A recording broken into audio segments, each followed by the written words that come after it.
Assalamualaikum warahmatullahi wabarakatuh. Saya Amanda Rahmadani dengan NIM 23111-339. Di sini saya akan mempresentasikan materi tentang penerapan basis data. Bidang fungsional banyak memanfaatkan basis data demi keefisienan, akurasi, dan kecepatan operasi dalam menjalankan prosedur. Contoh pengelolaan basis data dalam bidang fungsional yaitu yang pertama ada kepegawaian dengan banyak pegawai. Selanjutnya ada pergudangan atau inventory, pabrik, grosir, apotik, dan lainnya. Yang ketiga ada akuntansi perusahaan. Yang keempat ada reservasi, hotel, pesawat, kereta api, dan lain-lain. Yang terakhir ada layanan pelanggan, perusahaan dengan banyak pelanggan. Selanjutnya, bentuk organisasi atau perusahaan yang memanfaatkan basis data sebagai komponen sistem informasi organisasi atau perusahaan dapat berupa yang pertama ada perbankan, pengelolaan data nasabah, data tabungan, data pinjaman, pembuatan laporan akuntansi, dan lain-lain. Selanjutnya ada asuransi atau pengelolaan data nasabah demi pembayaran premi atau pemrosesan, pengajuan klaim, dan lain-lain. Yang ketiga ada rumah sakit, pengelolaan data pasien, histori penyakit, data dokter, dan data jadwal praktik dokter, data pembayaran perawatan, dan lain-lainnya. Selanjutnya ada industri manufaktur, pengelolaan pesanan barang, data karyawan, dan lainnya. Selanjutnya ada pendidikan atau sekolah untuk mengelola data siswa, jadwal kuliah, nilai, dan lain-lain. Yang terakhir ada telekomunikasi sebagai data administrasi, data pelanggan, dan lain-lain. Di sini ada contoh dari penggunaan basis data.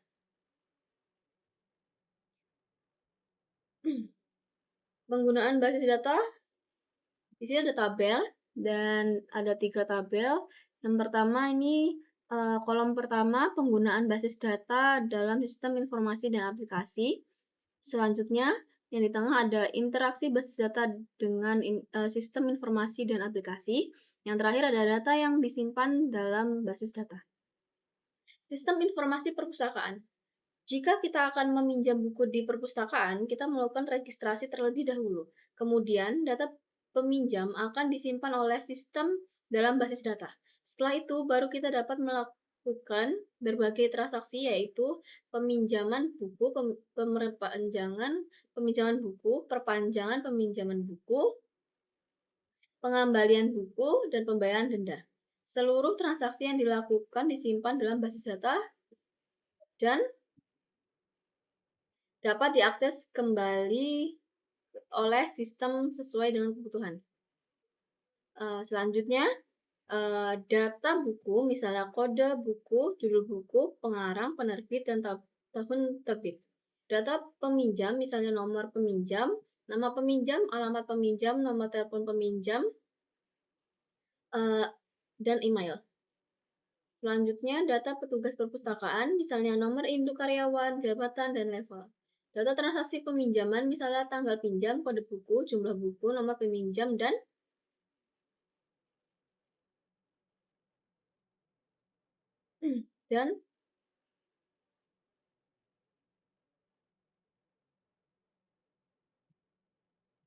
selanjutnya peminjaman dapat mencari buku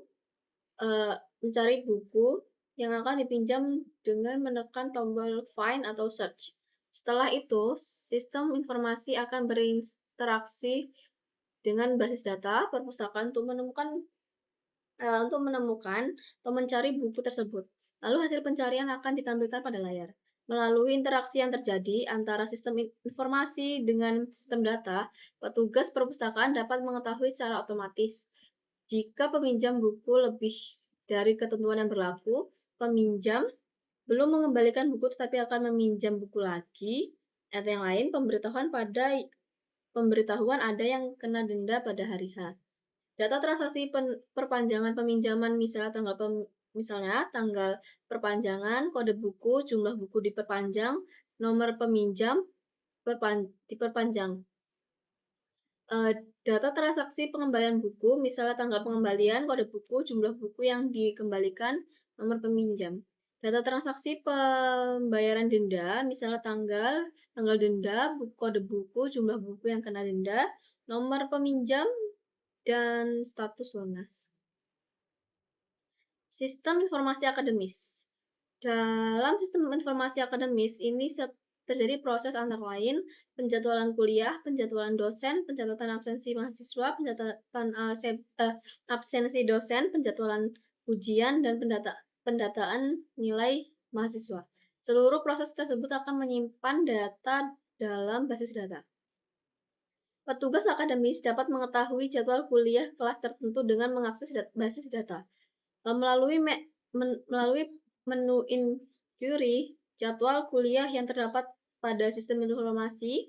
Selain itu juga, jika dosen menanyakan jadwal mengajar pada petugas akademis, maka petugas akademis tersebut akan mengaksesnya. Mengakses basis data melalui menu transaksi jadwal dosen pada sistem informasi akademis itu. Data mahasiswa, misalnya nomor induk mahasiswa, nama mahasiswa, alamat, nomor telepon, nomor HP, dan email. Data dosen, misalnya kode dosen, nama dosen, alamat, dan nomor HP. Data mata kuliah, misalnya kode mata kuliah, nama mata kuliah, dan SKS. Data kelas, misalnya kode kelas dan penanggung jawab kelas. Data ruangan, misalnya kode ruangan, nama ruangan, kapasitas ruangan. Data transaksi absensi, misalnya nomor transaksi absen, nomor induk mahasiswa, kode dosen, kode mata kuliah, dan kehadiran. Data transaksi jadwal kuliah, misalnya nomor induk mahasiswa, kode mata kuliah, dan hari kuliah. Data transaksi jadwal ujian, misalnya nomor induk mahasiswa, kode mata kuliah hari ujian, dan kehadiran. Data transaksi nilai, misalnya nomor induk mahasiswa, kode mata kuliah, nilai ujian tengah semester, nilai ujian mandiri, dan nilai ujian akhir semester. Sistem informasi hotel. Pada sistem ini terdapat proses antara lain reservasi kamar, reservasi ruangan, jasa laundry, restoran, dan jasa travel agent. Jika kita akan melakukan reservasi pada suatu hotel, maka petugas reservasi akan memasukkan data kita pada sistem informasi hotel tersebut. Kemudian memasukkan juga data reservasi kita ke reservasi yang kita inginkan. Kemudian hotel tersebut akan mencari ketersediaan kamar atau ruangan melalui sistem informasi hotel. Jika tersedia, maka reservasi diterima dan datanya akan disimpan dalam basis data. Saat Anda datang ke hotel tersebut untuk check-in, maka Anda juga dapat menggunakan jasa laundry, restoran, dan jasa travel agent. Petugas hotel akan memasukkan seluruh data jasa yang digunakan selama menginap di hotel tersebut dan ketentuannya disimpan dalam basis data yang nantinya akan digunakan kembali. Demikian pula saat Anda check out, maka kasir akan mencetak tagihan untuk Anda. Sistem informasi akan mengakses basis data dan mengambil data-data yang diperlukan untuk pencetakan tagihan. Ada data kamar, data ruangan, data jasa laundry, ada jasa restoran hotel, data jasa travel agent, data pengunjung, data karyawan, data kartu kredit, data transaksi reservasi kamar, data transaksi reservasi ruangan, data transaksi jasa hotel, data transaksi check-in dan check-out, dan yang terakhir ada data transaksi pembayaran. Sistem informasi rumah makan. Proses yang terdapat pada sistem informasi rumah makan antara lain adalah pemesanan makanan, pembatalan pesanan makanan, dan pembayaran atas pesanan makanan. Saat pelanggan memesan makanan, maka pelayan rumah makan akan memasukkan pesanan melalui sistem informasi rumah makan. Kemudian data tersebut disimpan dalam basis data. Di sini ada data makanan, data minuman, data pelayanan rumah makan, data transaksi pemesanan makanan, data transaksi pembayaran, dan data transaksi pembatalan pesanan.